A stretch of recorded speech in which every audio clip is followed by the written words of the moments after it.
Assalamualaikum warahmatullahi wabarakatuh. Kami dari kelompok 8 ingin mempresentasikan hasil kerja kelompok kami, yaitu proyek program linier berupa penyelesaian soal program linier menggunakan metode simplex, baik permasalahan primal maupun dual. Untuk anggota kelompoknya sendiri, ada saya, Misbah Nur Azizi, dengan NIM 24040200098, lalu Najwa Surya Arifah dengan NIM 24040200103, dan Janata Ditama dengan NIM 24040201008. Tulisan sendiri kita ambil dari buku Linear Programming and Network Flows karya Mokhtar S. Bazara dan John J. Jervis. Soalnya yaitu exercise 3.35 The Simplex Method halaman 132. Untuk soalnya adalah ini.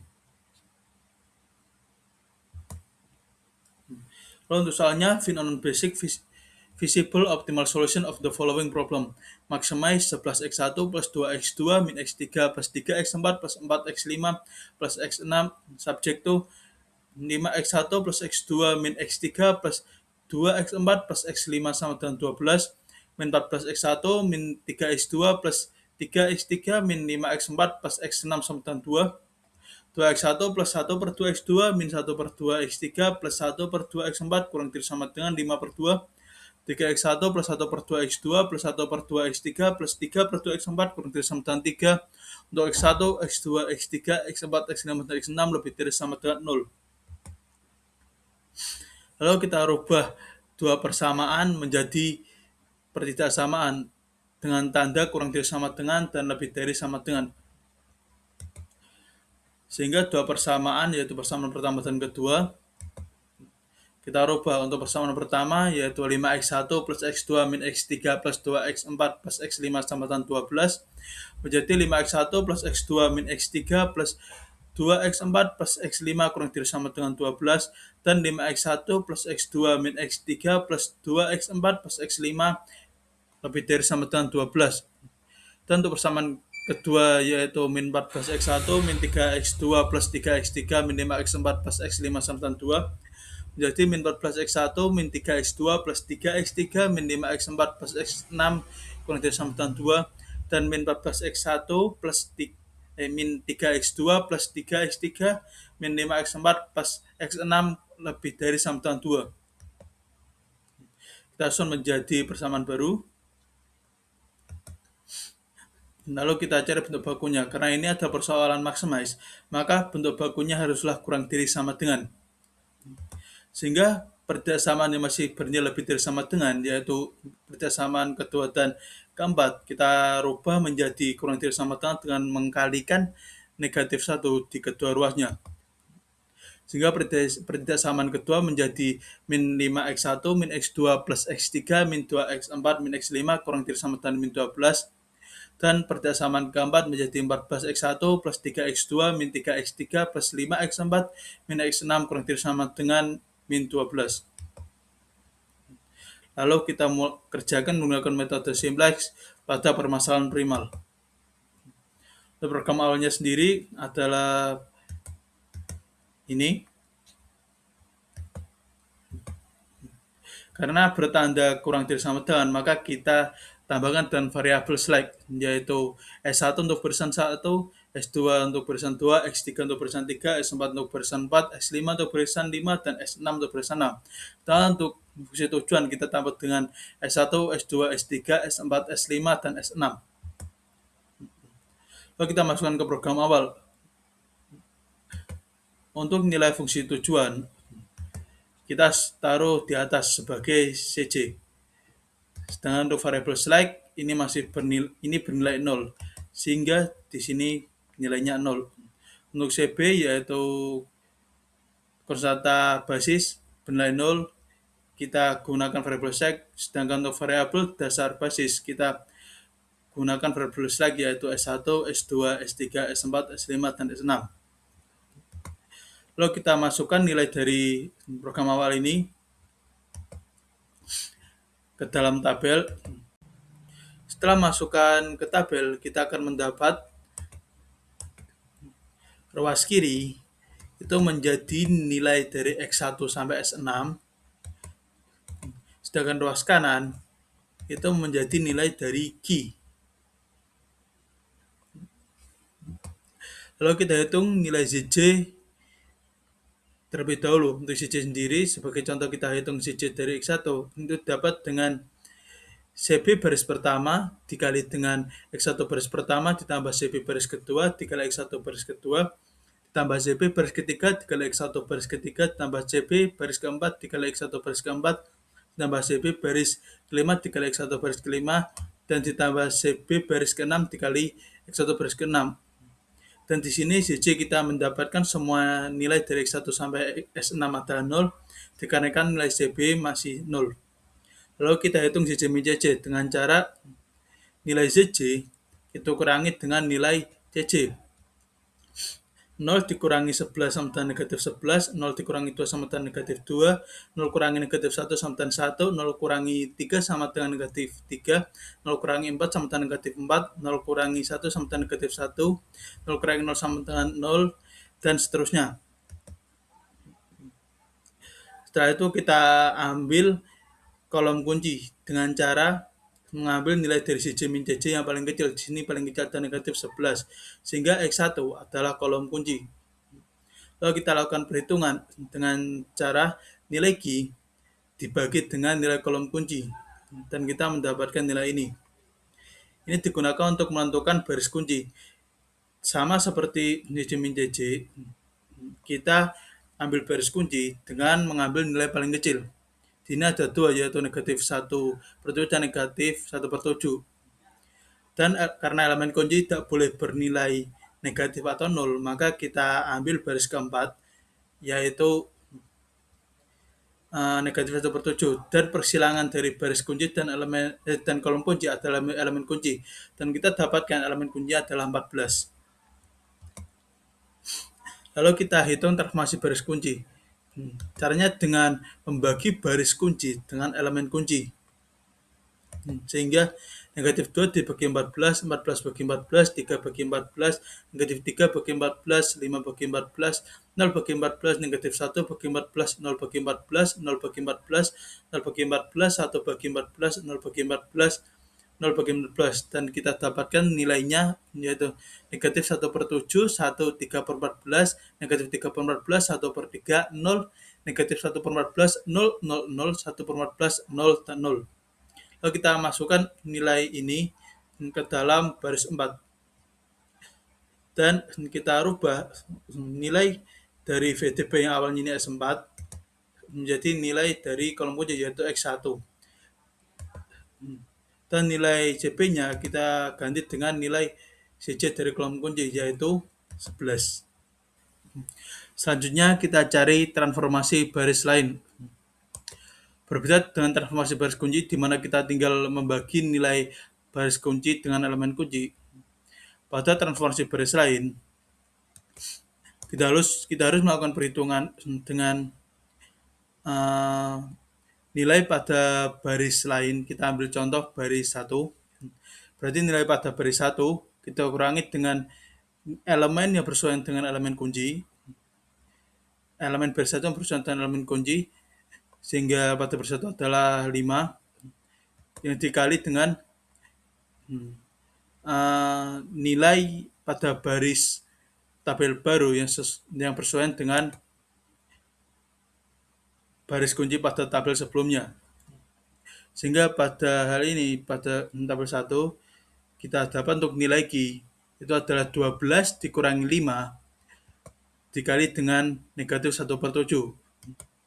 Dan untuk X1, 5 dikurangi 5 dikali dengan 1.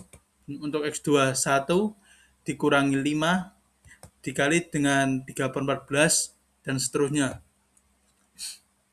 Nanti kita akan mendapat nilai transformasi baris pertama. Begitu juga dengan baris kedua dan baris ketiga. Dapat dihitung dengan cara yang sama. Begitu pula dengan baris kelima dan baris keenam.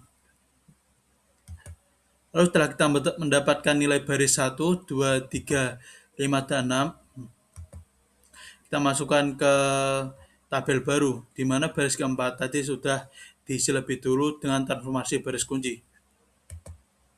Lalu kita kembali menghitung CJ min CJ untuk menentukan kolom kunci. Dan karena pada kolom kunci ini hanya ada satu nilai, yaitu satu yang bernilai positif, maka nilai tersebut menjadi elemen kunci. Lalu kita hitung transformasi baris kunci seperti cara sebelumnya, yaitu membagi baris 1 dengan elemen kunci. Dan kita dapat nilai ini. Lalu kita substitusikan lebih dulu ke dalam tabel. Ini adalah transformasi baris lain pada iterasi kedua, yaitu baris kedua, 3, dan 4. Begitu pula dengan baris 5 dan baris 6. Kita dapatkan dengan cara menghitung transformasi baris lain dengan cara yang sama seperti baris-baris sebelumnya. Setelah mendapatkan nilai transformasi dari baris 1, 2, 3, 4, 5, dan 6, kita masukkan ke dalam tabel baru. Lalu kita hitung JJ min JJ sama seperti sebelumnya. Untuk menentukan kolom kunci dan menghitung P sama dari sebelumnya dan membagi key dan nilai kolom kunci untuk menentukan elemen kunci. Ini untuk transformasi baris kunci pada iterasi ketiga. Ini transformasi baris lain untuk iterasi ketiga, yaitu baris 1, baris 2, baris 3, baris 4, dan baris 5. Setelah mendapatkan nilai dari baris 1, baris 2, baris 3, baris 4, dan baris 5, kita substitusikan ke dalam tabel yang baru, tabel simplex yang baru. Lalu kita hitung nilai JJ min JJ untuk menentukan kolom kunci dan melakukan perhitungan untuk menentukan baris kunci, sehingga kita dapatkan elemen kunci. Dan ini adalah perhitungan transformasi baris kuncinya. Kali ini pada elemen ketiga, pada baris ketiga, kita dapatkan nilai ini. Ini adalah transformasi baris lain untuk iterasi keempat, yaitu baris 1, baris 2, baris 4, baris 5, dan baris 6. Lalu setelah mendapatkan nilai dari baris 1, baris 2, baris 4, baris 5, dan baris 6, kita substitusikan ke dalam tabel. Lalu kita hitung JJ min JJ untuk menentukan kolom kunci dan melakukan perhitungan menentukan baris kunci, dan kita dapat elemen kunci. Lalu kita hitung transformasi baris kunci. Dan kita dapat ini kita substitusikan ke dalam tabel baru. Ini transformasi baris lain untuk iterasi ke-6, yaitu baris 1, baris 2, baris 3, baris 4, dan baris 6. Setelah kita mendapatkan nilai dari baris 1, baris 2, baris 3, baris 4, dan baris 6, kita substitusikan ke dalam tabel baru. Lalu kita hitung kembali JJ min JJ. Dan karena karena ini ada nilai persoalan maksimasi, sehingga jika nilai JJ min JJ sudah tidak negatif, maka tabel sudah optimal. Sehingga di sini nilai X1 adalah setengah, X2 3, X5 6 setengah, dan X6 18. Kita cek dengan POM-GM. X1 setengah, X2 3, X5 6 setengah, dan X6 18. Sehingga tabel sudah optimal. Oke, baik. Setelah kita menghitung bentuk primalnya tadi, dengan metode simplex kita bisa menarik kesimpulan bahwa berdasarkan tabel simplex terakhir, diperoleh bahwa semua nilai pada baris CC min CC itu lebih dari sama dengan 0, sehingga solusi yang diperoleh merupakan solusi optimal. Dari tabel tersebut, variabel basis adalah X1, X2, X5, dan X6, sehingga diperoleh X1-nya sama dengan 1/2, lalu X2-nya sama dengan 3, X5 sama dengan 6 1/2, dan X6 sama dengan 18. Sedangkan variabel non-basisnya yaitu X3 dan X4.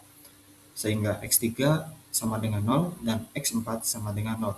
Jadi solusi optimal yang diperoleh adalah X1 sama dengan 1/2, X2 sama dengan 3, X3 sama dengan 0, X4 sama dengan 0, X5 sama dengan 6 1/2, dan X6 sama dengan 18.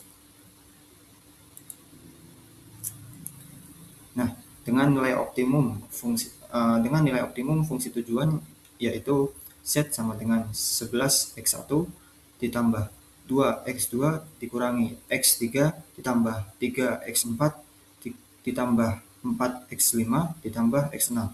Sehingga Z-nya akan sama dengan 11 1/2 tambah 2 kali 3 dikurangi 0 ditambah 3 kali 0 ditambah 4 dikali 6 1/2 lalu ditambah 18 sehingga diperoleh nilai Z-nya yaitu Z sama dengan 55 1/2. Jadi nilai maksimum fungsi tujuannya yaitu Z max sama dengan 55 1/2. Berdasarkan perhitungan menggunakan metode simplex secara manual, diperoleh nilai optimal fungsi tujuan sebesar Z max sama dengan 55 1/2. Hasil ini sama dengan output yang diperoleh pada aplikasi POM-GM, sehingga dapat disimpulkan bahwa solusi optimal yang diperoleh sudah tepat. Tadi kita sudah menyelesaikan primalnya, sekarang kita akan melanjutkan ke bentuk dualitasnya.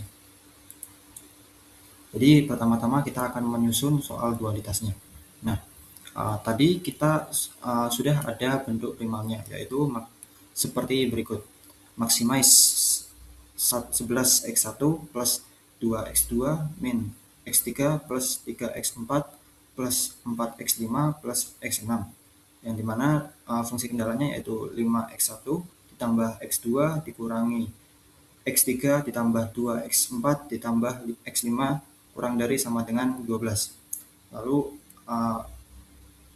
negatif 5 X1 dikurangi X2 ditambah X3 dikurangi 2X4 dikurangi X5 kurang dari sama dengan negatif 12, dan negatif 14 X1 dikurangi 3X2 ditambah 3X3 dikurangi 5X4 ditambah X6 kurang dari sama dengan 12, dan seterusnya, yang dimana X1, X2, X3, X4, X5, dan X6 harus lebih dari sama dengan 0.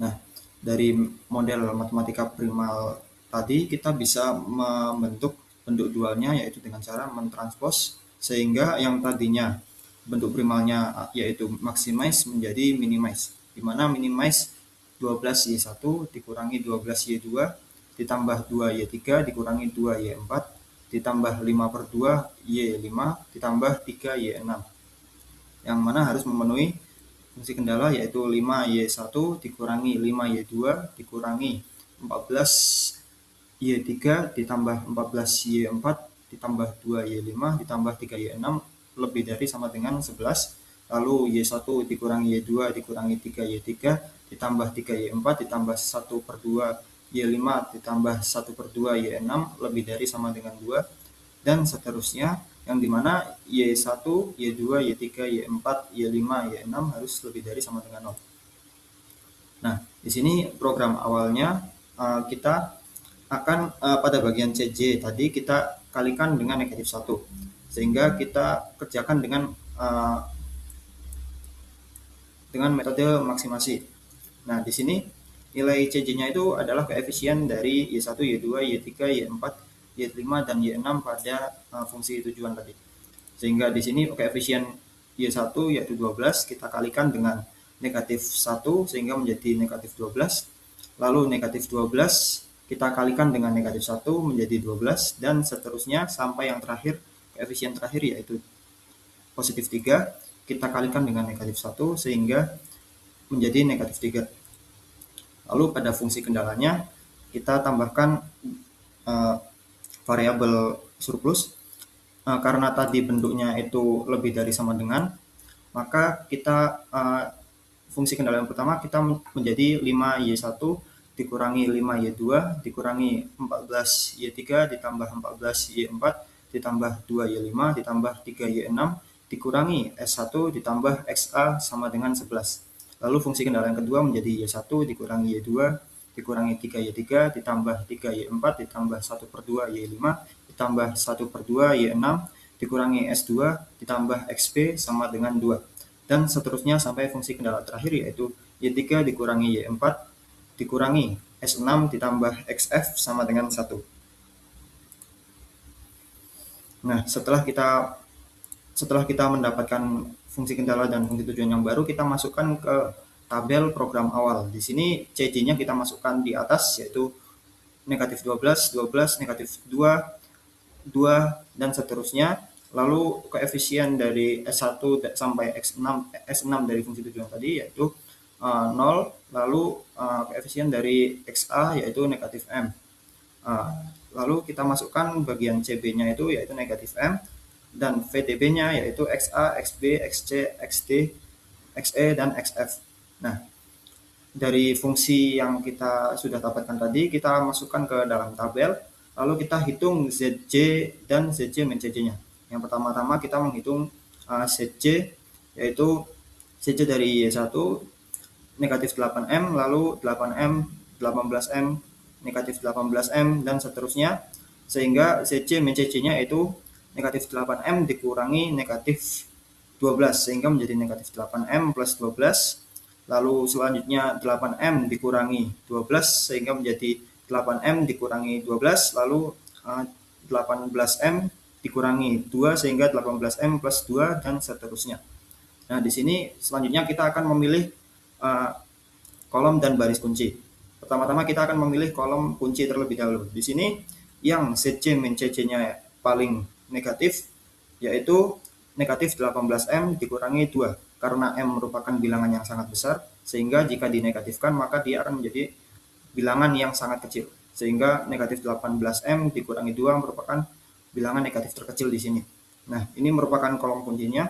Lalu di sini setelah menghitung kolom kunci, kita bisa menghitung P, di mana P merupakan hasil dari pembagian Q dikurangi elemen yang ada di kolom kunci, yaitu yang mana baris ke-1 ini dia merupakan 11 dibagi 14 sehingga menjadi 11/14 dan seterusnya. Nah, untuk memilih baris kunci kita memilih bilangan positif terkecil. Di sini positif terkecilnya adalah 3/5, sehingga kita pilih baris ini yang mana setelah disesuaikan dengan kolom kunci kita mendapatkan elemen kuncinya yaitu 5.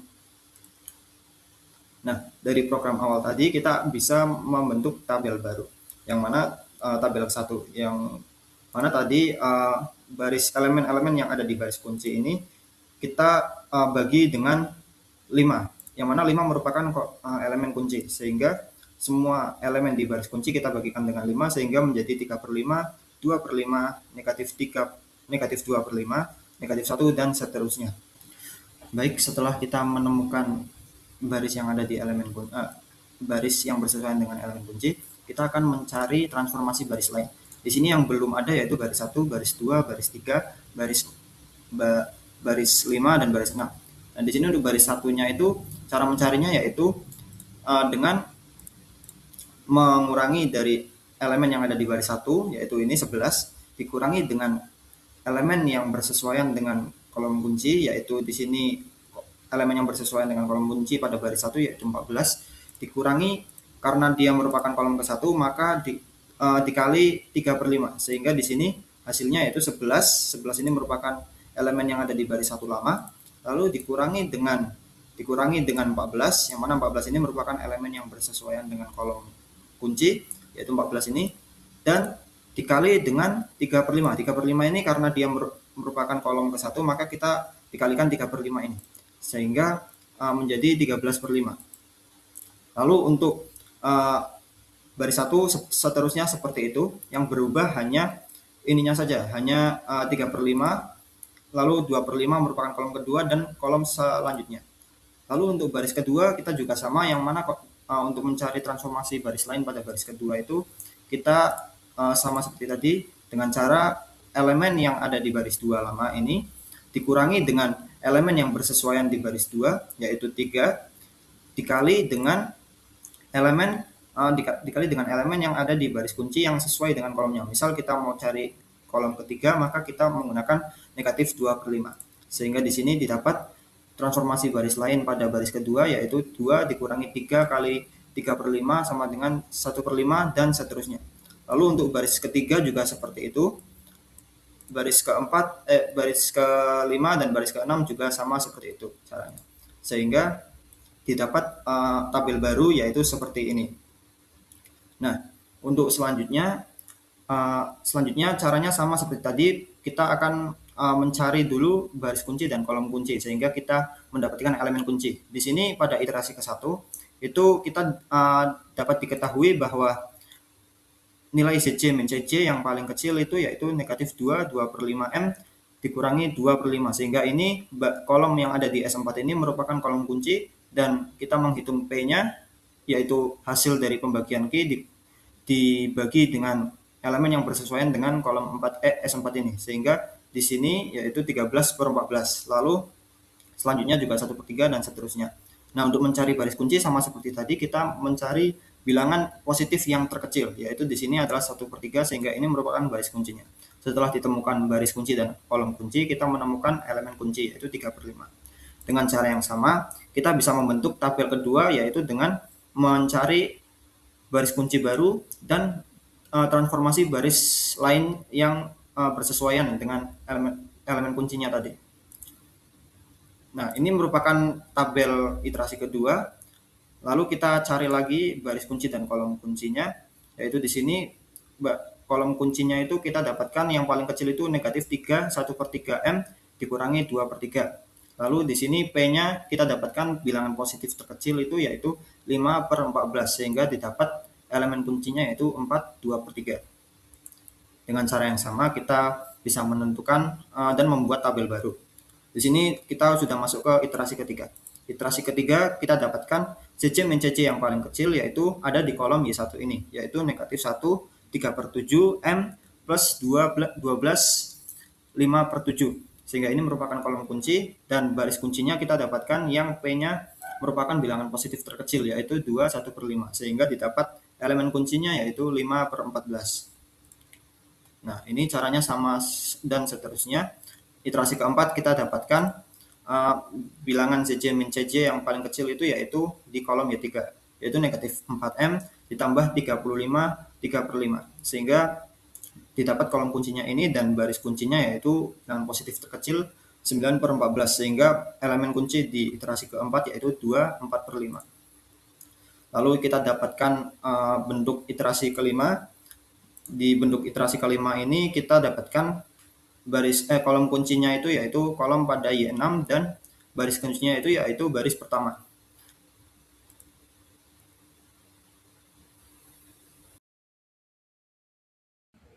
Selanjutnya, pada iterasi ke-6, kita mengisi baris yang sama seperti baris kunci, atau baris kunci yang sebelumnya kan kita sudah menemukan pada baris 1.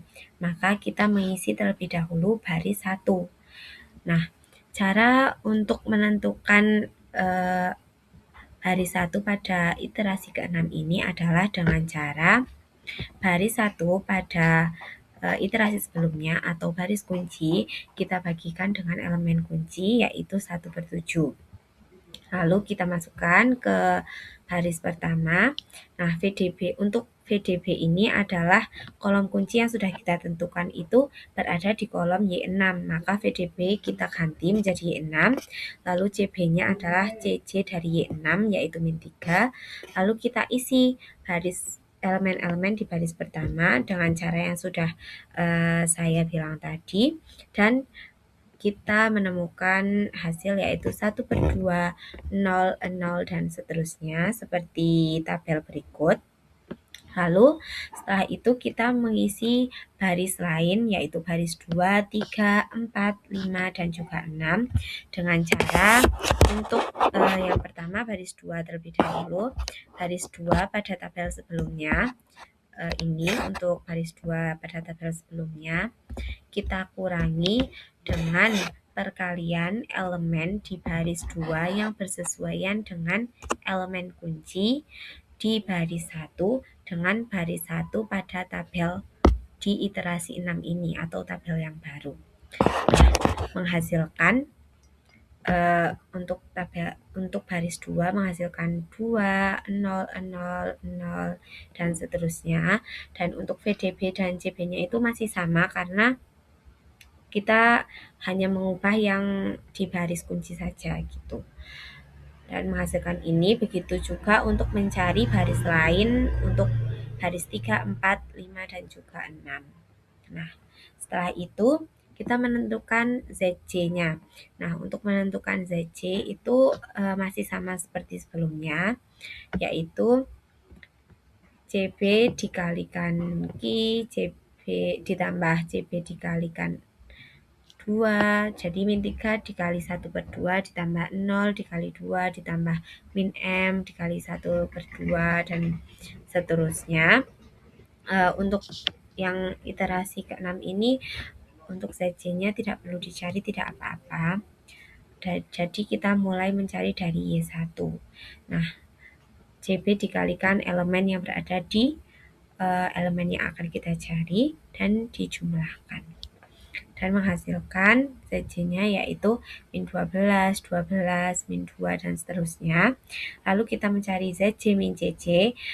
Untuk CC ini kan yang ada di sini, yang berada di atas elemen-elemen ini, elemen yang berada di atas itu adalah CC. Maka ZC min 12 dikurangi dengan min 12 adalah 0 dan seterusnya. Dan kita menemukan ZC seperti di tabel berikut.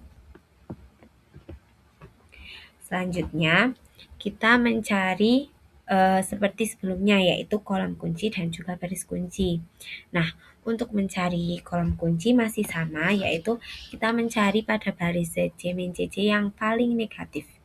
Nah, untuk yang paling negatif kita menemukan pada kolom XB, yaitu min 8 1/2 M plus 2/4. Nah, kita sudah menemukan nih kolom kuncinya, yaitu kolom XB. Selanjutnya kita mencari baris kunci. Nah, untuk mencari baris kunci itu masih sama seperti sebelumnya. Kita bisa melihat pada kolom P ini untuk menentukan baris kunci, yaitu kita mencari yang paling kecil tetapi tidak boleh negatif dan juga tidak boleh 0. Nah, karena setelah kita menemukan baris kunci, kita akan menemukan elemen kunci. Nah, syarat untuk elemen kunci itu tidak boleh 0 atau tidak boleh negatif.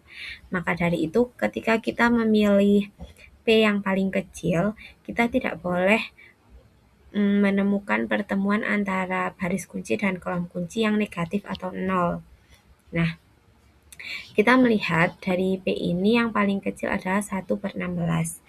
Maka dari itu, baris ketiga adalah baris kunci. Tapi kita melihat dulu pada pertemuan antara kolom kunci dan baris kunci, elemen kuncinya itu negatif atau 0, bukan. Kalau misal negatif atau 0, maka kita harus mencari baris yang lain gitu. Nah, setelah kita menemukan pertemuan antara baris ketiga dan juga kolom XB, kita menemukan elemen kunci yaitu 8, maka ini masih aman, jadi kita bisa menggunakan elemen kunci 8. Nah, kita telah menemukan baris kunci yaitu baris 3 dan kolom kunci yaitu kolom XB. Selanjutnya, iterasi ke-7 juga sama, kita mengisi tabel pada baris kunci terlebih dahulu. Nah, tadi kan kita menemukan baris kunci yaitu baris 3, maka pada iterasi ini kita mengisi terlebih dahulu baris ketiga. Nah, caranya masih sama seperti sebelumnya, yaitu membagi baris pada sebelumnya dengan elemen kunci. Jadi baris pada baris kunci yaitu baris 3 kita bagi dengan elemen kunci yang sudah kita temukan yaitu 8. Dan untuk baris ketiga kita menemukan 1/16, 0, 0, 0, dan seterusnya. Nah, tidak lupa untuk VDB-nya kita ganti juga dengan kolom kunci, karena tadi kan kita kolom kuncinya terdapat di kolom XB, maka VDB-nya itu XB dan CB-nya adalah CC pada XB, yaitu min M. Nah, lalu kita isi min M XB dan mengisi baris 3 dengan elemen-elemen yang sudah kita tentukan tadi. Selanjutnya untuk mengisi baris lain, yaitu baris 1, 2, 4, 5, dan 6, juga caranya masih sama, dan menghasilkan 15/16, 00, dan seterusnya. Kita bisa melihat pada tabel ini yang sedang saya tampilkan. Setelah itu kita mencari ZC, yaitu dengan cara masih sama seperti sebelumnya juga, CB dikalikan kolom yang akan kita cari. Kalau misal kita mau isi di kolom Y1, maka CB dikalikan Y1, dikalikan elemen pada Y1 dijumlahkan. Jadi CB min 3 dikali 0 ditambah 0 kali 0 ditambah min M dikali 0, dan seterusnya. Begitu juga untuk mengisi pada kolom Y2, kolom Y3, Y4, dan seterusnya. Lalu kita mencari ZC min CC. Untuk ZC min CC juga masih sama. ZC ini yang sudah kita cari dikurangi dengan CC, yaitu elemen di atas seperti ini yang saya tunjuk. Ini adalah CC dan menghasilkan 0, 0, 0, 0, dan seterusnya. Nah, langkah selanjutnya adalah menentukan kolom kunci dan juga baris kunci. Nah, untuk menentukan kolom kunci juga masih sama, kita mencari yang paling negatif dari baris ZC min CC. Nah, untuk yang paling negatif kita menemukan min 9/32 M ditambah 12 1/2. Nah, ini berada di kolom S5. Selanjutnya kita mencari baris kunci. Caranya masih sama. Kita lihat dari kolom P saja. Ini sudah saya hitung menggunakan cara seperti sebelumnya. Dan untuk pada kolom P yang paling kecil tetapi bukan negatif atau 0 itu berada pada baris ke-6. Maka baris 6 ini menjadi baris kunci dan kita menemukan elemen kunci 11/32.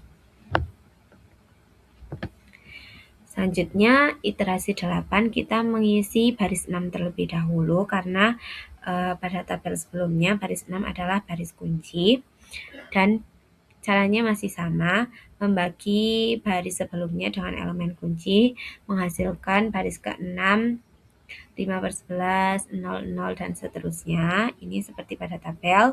Jangan lupa untuk VDB dan CB-nya itu diubah, disesuaikan dengan kolom kunci. Kan tadi berada di kolom S5, maka VDB S5, CB adalah 0, yaitu CC dari S5. Selanjutnya untuk mencari baris lain masih sama seperti sebelumnya.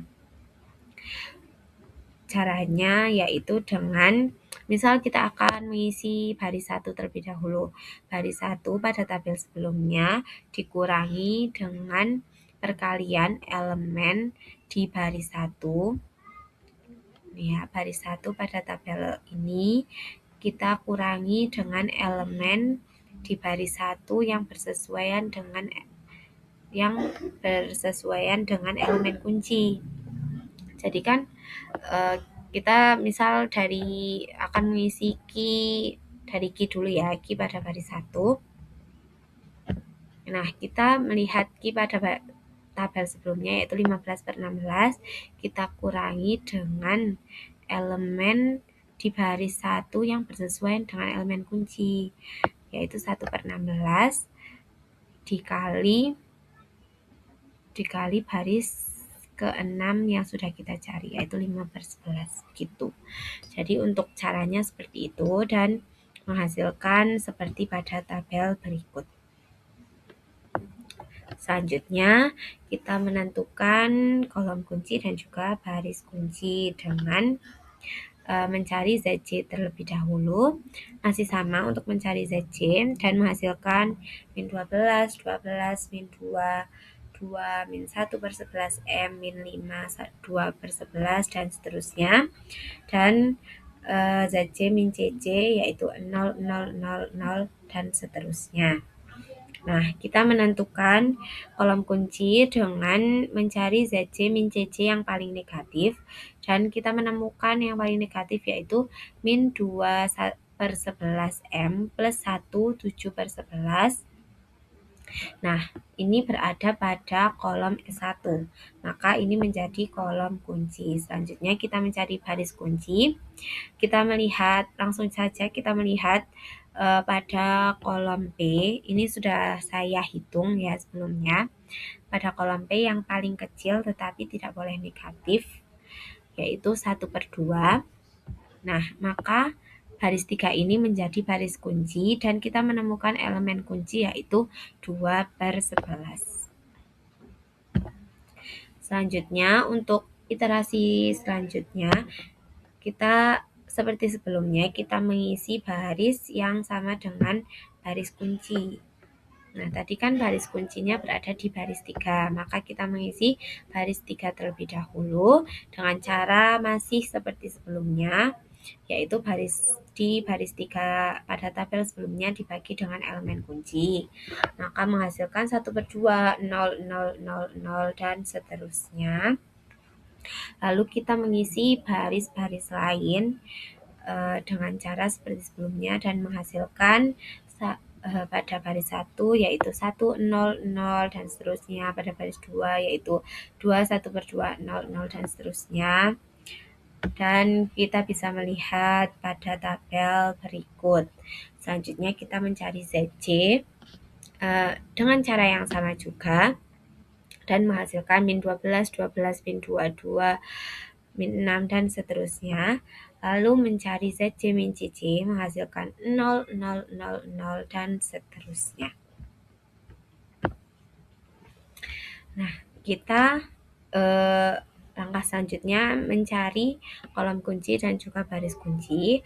Masih sama caranya, kita melihat baris pada ZC min CC yang paling negatif adalah min 3, 1/2. Nah, maka kolom Y5 adalah kolom kunci. Dan kita mencari baris kunci, langsung saja seperti sebelumnya kita melihat dari kolom P yang paling kecil. Nah, kita memilih pada baris ke-6 atau baris S5. Maka kita menemukan elemen kunci yaitu 1/2. Nah, selanjutnya kita mengisi tabel pada iterasi ke-10 masih sama seperti sebelumnya karena kita sudah menemukan baris kunci di baris 6, kita mengisi pada baris ke-6 terlebih dahulu, lalu menghasilkan 1, 0, 0, 0, dan seterusnya. Caranya masih sama seperti sebelumnya, yaitu membagi baris 6 pada tabel sebelumnya dengan elemen kunci. Lalu kita mengisi baris lain, yaitu baris 1, 2, 3, 4, 5, yaitu dengan cara masih sama seperti sebelumnya. Dan menghasilkan pada baris 1 yaitu 1, 0, 0, 0, 0, dan seterusnya. Pada baris 2, 2, 0, 0, 0, 0, dan seterusnya. Pada baris 3, 0, 0, 0, 0, dan seterusnya. Pada baris 4 seperti berikut. Baris 5, dan kita menemukan hasil pada iterasi 10 yaitu seperti tabel berikut. Selanjutnya kita menentukan ZC. Untuk mencari ZC juga caranya masih sama seperti sebelumnya dan menghasilkan min 55, 1/2, min 12, 12, min 2, 2, min 2, 1/2, dan seterusnya. Selanjutnya kita mencari ZC min CC. Caranya juga masih sama, ZC yang sudah kita cari dikurangi CC dan menghasilkan 0, 0, 0, 0, 0, dan seterusnya. Karena pada baris ZC min CC itu sudah tidak ada yang negatif atau sudah lebih dari sama dengan 0 semua, maka iterasi telah berhenti dan kita telah menemukan nilai Y1 yaitu 4, Y2 berada di luar basis sama dengan 0, Y3 1, Y4 berada di luar basis sama dengan 0, Y5 1, Y6 1, S1 0, S2 berada di luar basis yaitu 0, S3 berada di luar basis yaitu 0, S4 2, S5 berada di luar basis sama dengan 0, dan S6 berada di luar basis sama dengan 0. Karena tadi di awal kita mengalihkan CC dengan min 1, maka sekarang kita kalikan saja min CC pada kolom Q dengan min 1 untuk mendapatkan PO dualitas. Nah, untuk ZC min CC pada kolom Q adalah min 55 1/2.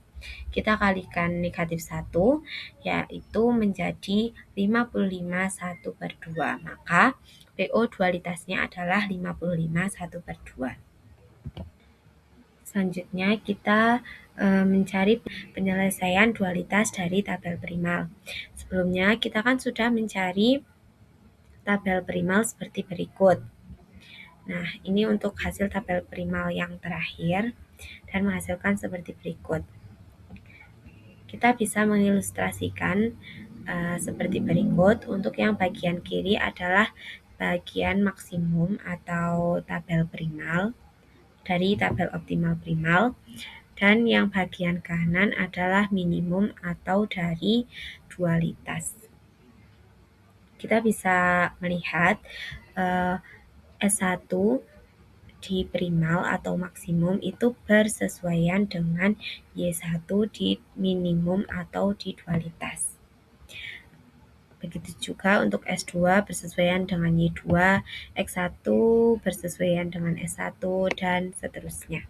Kita bisa melihat dari ilustrasi berikut. Ini mengartikan X1 di tabel optimal primal itu kan berada di dalam basis, seperti pada tabel sebelumnya ya. Nah, X1 itu kan nilainya adalah 1/2. X1 bersesuaian dengan S1 di dualitas seperti pada ilustrasi sebelumnya. S1 berada di luar basis. Perhatikan pada tabel optimal primal yang sudah saya tampilkan sebelumnya, pada bagian ZC min CC untuk X1 yaitu Z X1 min C X1 sama dengan 0, sehingga S1 sama dengan 0 pada dualitas. Begitupun untuk mencari X2 yang bersesuaian dengan S2, X3 yang bersesuaian dengan S3, dan seterusnya.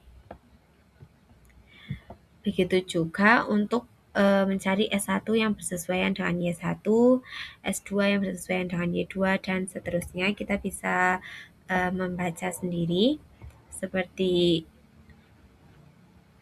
yang sedang saya tampilkan ini. Selanjutnya, dari tabel optimal primal, kita bisa melihat pada baris ZC min CC menghasilkan S1 sama dengan 4, S2 0, S3 1, S4 0, S5 1/2, S6 1/2. Jadi solusi dual yang dibaca dari tabel primal adalah Y1 sama dengan 4, Y2 sama dengan 0, Y3 sama dengan 1, Y4 sama dengan 0, Y5 sama dengan 1/2, Y6 sama dengan 1/2. Jadi dari tabel optimal primal untuk mencari dualitasnya kita bisa melihat langsung dari kolom S1, S2, S3, S4, S5, dan S6. Dan hasilnya itu seperti berikut. Selanjutnya, nilai fungsi tujuan dualitas dihitung dari tabel optimal primal sebagai berikut dan menghasilkan 55,5, sehingga diperoleh nilai optimum dual berdasarkan tabel optimal primal yaitu W sama dengan 55,5. Nah, nilai optimum dual tersebut sama dengan nilai optimum primal yang sudah kita cari sebelumnya, sehingga memenuhi W ini adalah nilai optimum dual dan Z adalah nilai optimum primal, maka W sama dengan Z. Gitu. Nah, berdasarkan hasil perbandingan, Sebagian besar nilai yang diperoleh dari tabel optimal primal sesuai dengan hasil penyelesaian menggunakan metode simplex dual. Namun, terdapat perbedaan pada posisi beberapa variabel di dalam dan di luar basis, yaitu S1 dan S3, serta perbedaan nilai pada variabel Y5 dan Y6. Pada tabel optimal primal, S1 berada di luar basis dan S3 berada di dalam basis.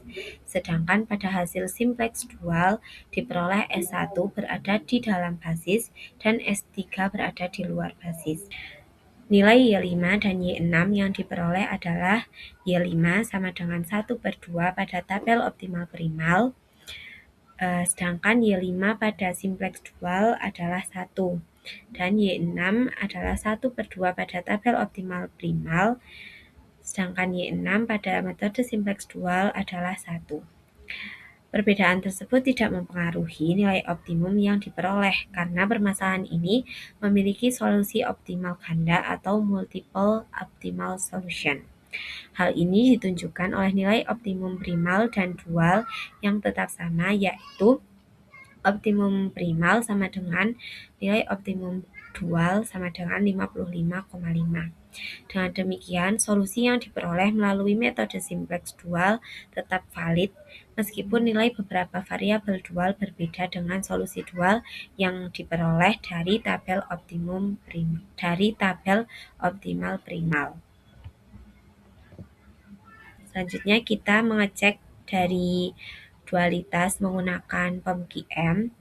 Ini menghasilkan X1 yaitu 0,5, X2 3, X3 0, X4 0, X5 6,5, X6 18, dan nilai optimumnya adalah 55,5. Setelah kita mengecek menggunakan POM-QM, ternyata terdapat keterangan multiple optimal solution exist.